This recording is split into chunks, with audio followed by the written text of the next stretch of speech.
Press সচিব আবার বলে যে ২৬-এর ৩০ জুন সুনির্দিষ্ট করে তার মধ্যে নির্বাচন হবে। রাজনৈতিক দলগুলো বলছে যে এই যে নির্বাচনী রোডম্যাপের কথা বলা হচ্ছে সেখানে কোনো রাজনৈতিক দলের সাথে কোনো আলোচনা হয়নি। কেন? দেখেন, তাহলে উদাহরণ দিতে হয় যে আন্তর্জাতিক ক্রাইসিস গ্রুপ, যে দেশের সরকার পতন ঘটে, অর্থাৎ এইরকম অভ্যুত্থান আন্দোলনের মাধ্যমে, সেই দেশ সম্পর্কে তারা রিপোর্ট করে। বাংলাদেশ সম্পর্কেও একটা রিপোর্ট করেছে। সেখানে পরিষ্কারভাবে বলেছে যে এই অন্তর্বর্তীকালীন সরকার যদি জনগণের প্রত্যাশা পূরণ করতে না পারে, যদি রাজনৈতিক দলগুলোর সাথে সম্পর্কের ঘাটতি দেখা যায়, তাহলে রাজনৈতিক শূন্যতা তৈরি হবে এবং সেখানে এই শূন্যতা পূরণ করবে অন্য শক্তি। তার নামও বলেছে, আমি নামটা বলতে চাচ্ছি না। অর্থাৎ রাজনীতিবিদরাও সে আশঙ্কা করছেন শুরুর থেকে রাজনীতিবিদদেরকে, রাজনৈতিক দলগুলোকে এই অন্তর্বর্তীকালীন সরকার অ্যাভয়েড করেছে।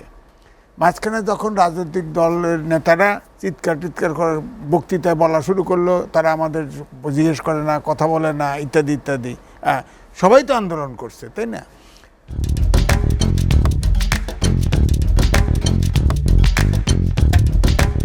তখন কিন্তু 9 পার্টির সাথে একদিনে, আমার স্পষ্ট মনে আছে, 9 পার্টির সাথে একদিনে সংলাপ করছে।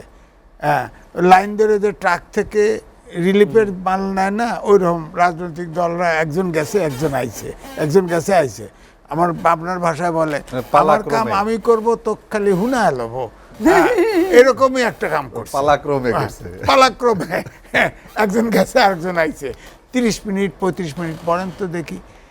আপনি এই যে সংস্কারগুলি করছেন, আপনার উদাহরণ আছে, আপনি খেয়াল করে দেখেন, হোসেন মোহাম্মদ এরশাদের সময় 3 জোটের রূপরেখা করছিল, কোনো রাজনৈতিক দল এটা রক্ষা করে নাই, পার্লামেন্টেও পাশ হয়নি, গেল। হোসেন মোহাম্মদ এরশাদ হাইকোর্টের বেঞ্চ ডিভিশনাল হেডকোয়ার্টারে করছিল, উপজেলা করছে, সেটা বাস্তবায়ন করে গেছে সে সরকার হিসেবে। অন্যায়ভাবে সুপ্রিম কোর্ট রায় দিয়ে নিজেদের স্বার্থে, বিচারপতিদের স্বার্থে সেটাকে বাতিল করছে, সেটা পারে না, সেটা কোনো সরকার কিন্তু রিভাইভ করলো না। এটা ভালো জিনিস, বেঞ্চ হলে সুবিধা হতো, গেল। শাহাবুদ্দিনের সময় 21 থেকে 22টা সংস্কার প্রস্তাব রেখে গেছে, একটাও পাশ করে নাই, একটাও রাখে নাই। 111-এর সময় প্রস্তাব রেখে গেছে শাহাবুদ্দিন সরকার। 111-এর সরকার প্রায় 121-22টা সংস্কার প্রস্তাব রেখে গেছে, সংস্কার প্রস্তাব সহ। একটাও কিন্তু পার্লামেন্টে পাশ হয়নি। অর্থাৎ এখন যে সংস্কার প্রস্তাবটা হচ্ছে, রাজনৈতিক দলগুলোকে বাইরে রেখে, এনারা কার খালু? অন্তর্বর্তীকালীন সরকার, তাদের তো কোনো লোকও নাই, জোনও নাই, ওরা 24 জন বয়ে আছে না, একজন, এই কয়েকজন একটা কমিটি, এনজিও প্রফেশনাল কমিটির কথা রাজনৈতিক দল মানতে রাজি। পার্লামেন্টে পাশ করতে হবে না, যা সংস্কার করেন পার্লামেন্টে পাশ করে। যদি কেউ আপত্তি তোলে, অন্তর্বর্তীকালীন সরকারের কোনো ওই ফেসিবাদী প্রেসিডেন্টের কাছে ওত নিয়েছিল সংবিধান সমুন্নত রাখার জন্যে, তাদের সংস্কার কোনো এখতিয়ারই নাই, কয়ে আউট করে দিল। একটা প্রস্তাবও বাস্তবায়ন হলো, লাভ কি? তাহলে এখানে দরকার ছিল শুরুর থেকে, ওই যে যেমন বললাম ক্রাইসিস গ্রুপের প্রতিবেদন, রাজনৈতিক দলগুলোর সাথে মিলেমিশে করা, মানে শুরু থেকে রাজনৈতিক দলগুলো যেমন একটা সমর্থন করেছে রাজনৈতিক দলগুলো এই সরকারকে, কিন্তু রাজনৈতিক দলগুলোর সাথে অন্তর্বর্তীকালীন সরকারই কেন দূরত্ব আসলে রক্ষা করেছে? নির্বাচনী অন্তত রক্ষা করার এই জায়গায় তো মানুষ মতলব খোঁজে। আপনি রাজনৈতিক দল ছাড়া আপনি যত সংস্কার করেন, যা কিছু করেন, এই যে যায় সরকারটা যতদিন ক্ষমতায় আছেন, এই সবটা অনুমোদন রাজনৈতিক দলের যে পার্লামেন্ট হবে তাকে করতে হবে, দিতে হবে। তা যদি না হন, আপনি এই সংবিধান যেটা বলবৎ আছে, এই সংবিধানের 7 অনুচ্ছেদের কতে বলা হয়েছে জনগণ দেশের মালিক, তারপরেই বলা হয়েছে এই সংবিধানের কোনো কিছু সংশোধন করলে তাকে রাষ্ট্রদ্রোহী তার সামিল হবে, অর্থাৎ তার ফাঁসি হবে। ওনার তো ফাঁসি কাস্টে ঝুলবে। তো যদি এগুলো না, ওনারা ক্ষমতায় আসে যদি অনুমোদন না দেয়, এরা কই দেবে? এরা তো সবগুলো তো দেশদ্রোহী হবে। সুতরাং তাদের নিজেদের প্রয়োজনে রাজনৈতিক দলগুলোর সাথে ক্লোজলি কাজ করে। ধরেন এই যে সংস্কার কমিশন করছে, ধরেন রাজনৈতিক দলের প্রতিনিধি যদি রাখতো, যে আপনারা প্রতিনিধি দেন, ঠিক আছে, বাইরের বুদ্ধিজীবী রাখুক, প্রতিনিধি থাকলে তাহলে তো এই সমস্যাগুলো ওন করতো অন্তত, মানুষ দেখতো, আমরা দেখতাম। এখন ওনারা এই জন্য আজকে রিজভী আহমেদ বলছে অন্ধকারে সংস্কার করতেছে, এটা কি আমরা জানি না শুনি না, বলছে তো। আবার ইলেকশন দিবেন কি দিবেন না কেউ সন্দেহের ঊর্ধ্বে কেউ উঠতে পারতেছে না। কারণ বাবে সবাই যেমন ধরেন ছাত্ররা 3 জন ছাত্র উপদেষ্টা আছে, হ্যাঁ, আর বাকিরা আবার রাজনৈতিক দল করবে। তাহলে এটা কি বলা হচ্ছে কিংস পার্টি হবে না? রাজনৈতিক দলের ভিতরে একটা অংশ আছে, আবার বাইরে আবার কয় পার্টি করব। তো আমি এই জন্য উদাহরণ দিচ্ছি কয়েকবার, আবার দিচ্ছি। জাসদ 9 মাসের মুক্তিযুদ্ধে ওয়েল ট্রেইনড একটা বাহিনী, একটা যুব সমাজ মিলে জাসদ হয়েছে। তাদের হটকারিতার জন্য জাসদ কিন্তু এখন নাই, ভাইয়া নামে আছে একটা দুটা। আর এনারা হলো স্কুল থেকে ইউনিভার্সিটি পড়া, তাও ইউনিভার্সিটি পড়া শেষ করে নেই অনেকেই। হ্যাঁ, এরা সব বুড়ো বাদ, হ্যাঁ, শিশু তো এমনিতেই বাদ।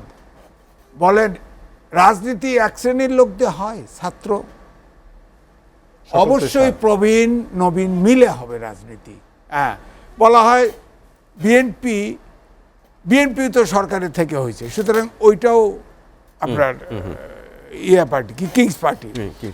বিএনপিতে প্রবীণ ঝানু রাজনীতিবিদদের নিয়ে হয়েছে, ছোট বড় প্রবীণ নবীন নিয়ে করছে, করে দীর্ঘদিন আন্দোলন সম্মান করে একটা পার্টি হয়েছে। আর এটার নামও দিছে, ইউনিসের সময় ছিল গণশক্তি পার্টির নাম, এনারা দিছে জনশক্তি। ধন্যবাদ, এগুলো বুঝবেন না। সুতরাং এইসব ব্যাপার, এই জন্যই সন্দেহ করা হচ্ছে ইলেকশন আদৌ দেয় কিনা। মেধা যদি ছুটে গাধার পিছে, তাহলে আসলে এটির ভবিষ্যৎ নিশ্চয়ই আশঙ্কাজনক। আপনি কি মনে করেন এই রাজনৈতিক দলগুলোকে এই যে অন্তর্বর্তীকালীন সরকারের দূরত্বে ফেলে দেয়া, সেটি আসলে বাংলাদেশের সাধারণ মানুষের জন্য, নির্বাচনের জন্য, রাজনীতির জন্য কতটা অশনি সংকেত? এটা দেশের জন্য ভয়ঙ্কর দুর্যোগ। কারণ অন্তর্বর্তীকালীন সরকার, এখানে যদি আপনি না পারেন ক্ষমতায় বসছেন কেন? দেশ আপনাকে চালাইতে হবে, কোনো কিছুই চলছে না। আপনি বলেন দেশের কোনো কিছু আইন শৃঙ্খলা বাহিনী নেই, বাজারঘাট নাই, কিচ্ছু নাই, রাস্তাঘাট সব কিছু অচল, প্রাকৃতিক নিয়মে চলছে। কাজটা হতেছে অর্থমন্ত্রী, উপদেষ্টা আর বাংলাদেশ ব্যাংকের গভর্নর। এটাই মোটামুটি দৃশ্যমান বোঝা যায় যে রিজার্ভে হাত না দিয়েও লোনগুলো শোধ করতেছে। এই ক্রেডিট তো দিতে হবে, অর্থ তো সব লুটপাট করে গেছে, আর তো সব অবস্থা খারাপ। এখনও কেউ মাত্র 24টা মানুষ, একটা পলিটিক্যাল পার্টির মন্ত্রী হলে সব নাম জানি, আমি তো নামও জানি না, আমি চিনিও না, চেহারাও চিনি না সবার। হ্যাঁ, আবার 2-1জন আছে এখনও মনে হয় টকশই করতেছে, চোখ উল্টা দিকে দিয়ে কথা বলতেছে। হ্যাঁ, এটা তো হলো না। আপনার এসি রুমে বসে কয়েকদিন আগামীকাল থেকে পলিথিন বন্ধ।